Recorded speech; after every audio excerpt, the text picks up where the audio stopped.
नमस्कार,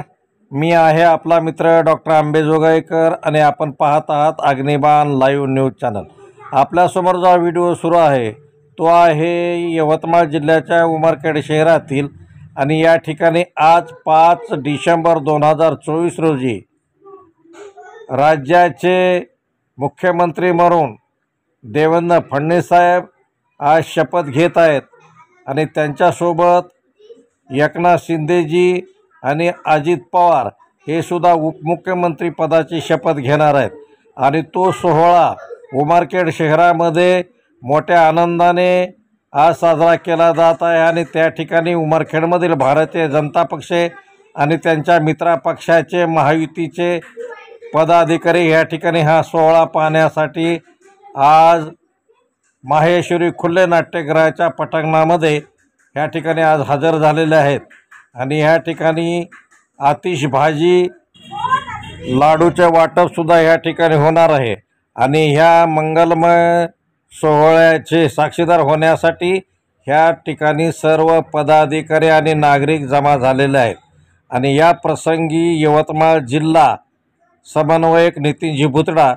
यांनी आपली प्रतिक्रिया ह्या ठिकाणी नोंदविलेली आहे आणि त्यांनी आपल्या प्रतिक्रियातून काय विचार व्यक्त केलेत ते आता आपण ऐकून घेऊया। मुख्यमंत्रीपदी सर्वांचे लाडके देवाभाऊ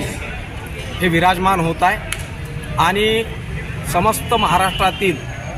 जनतेला याचा सार्थ अभिमान आहे। ज्या पद्धतीनं 2019च्या निवडणुकीत महाराष्ट्राच्या जनतेनं दिलेला जनादेश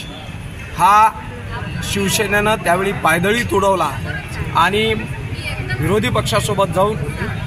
देवेंद्र फडणवीस यांचा विश्वासघात करून त्या ठिकाणी मुख्यमंत्री झाले होते उद्धव ठाकरे।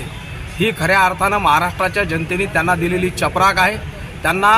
ही महाराष्ट्राच्या जनतेने मतरूपी आशीर्वाद देवेंद्र फडणवीसांना देऊन त्यांच्या थोबाडीत मारली आहे आणि त्यामुळं निश्चित या गोष्टीचा भारतीय जनता पार्टीचा कार्यकर्ता म्हणून आम्हाला अभिमान आहे आणि त्यामुळं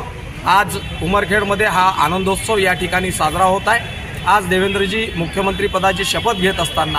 मोठी आतिषबाजी या ठिकाणी होणार आहे। त्याचबरोबर 21,000 लाडू या ठिकाणी वाटप लोकांमध्ये करण्यात येणार आहे आणि समस्त जनतेला